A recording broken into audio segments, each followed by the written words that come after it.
It was 100 years for the Canadian Mental Health Association, and they celebrated in a fun way on Friday. Here's more.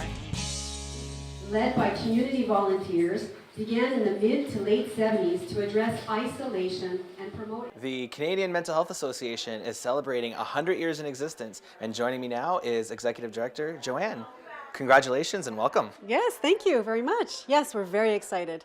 All right, so let's look back to 100 years ago and maybe just a brief history on how everything all got started in 1918.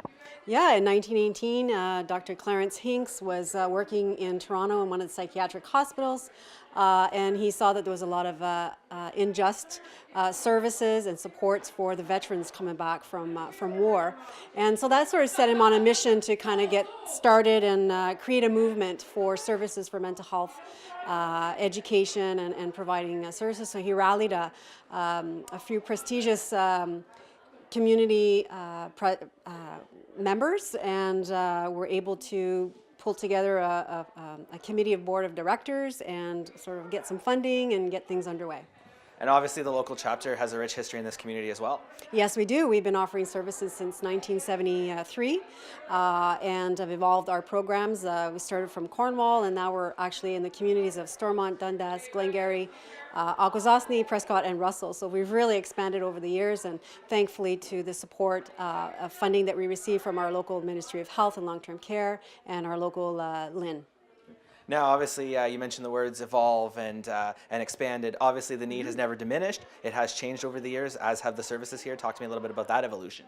Yeah, well, we started with some residential supportive housing programs, and then there was a change in the ministry direction to do more community support services, and so that's true to the organization that we still are today. We offer intensive case management programming for individuals who live with a severe and persistent mental illness.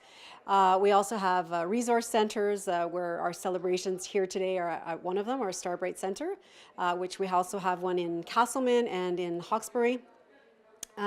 We also have mental health promotion initiatives and education sessions. We offer a number of groups and other programs under our intensive case management program, such as court support, housing support, court diversion, family support, peer support, and so on. Absolutely, and in that context, and when you mention the celebrations today, when you look at the packed room, obviously CMHA is making a huge difference and impact on the community. We are making a huge impact. This is our 67th annual Mental Health Awareness Week, and so our theme over the last few years is get loud about mental health, get loud about being boisterous, in terms of funding also that is needed for mental health, that it's as equitably funded as it is with physical health. Absolutely, and when you talk about all of that, of course, as good as CMHA is for the community is just as good in helping support it. So talk to me about all the partnerships that CMHA has. Oh, we have a number of wonderful partners, Cogeco being one of those, with the support of our ongoing and its fourth season Mental Health Matters programming. We have support from our local United Way in SDG as well as in Prescott Russell.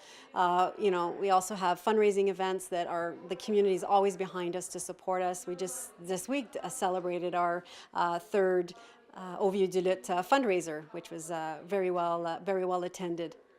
And just finally, you talk about Get Loud. You mentioned the campaign, and it's important now forever. We've come a long way, but to be vocal, support mental health, as well as create inclusiveness for people to come out and reach out for help, right? Yes, that's correct. Yes, we need the more that we're boisterous about breaking down the stigma and the barriers, the more easily people will feel comfortable enough to reach out and get the support that they need. Joanne, once again, thank you for joining me, and congratulations on 100 years. Here's to the next 100. You bet. Thank you very much.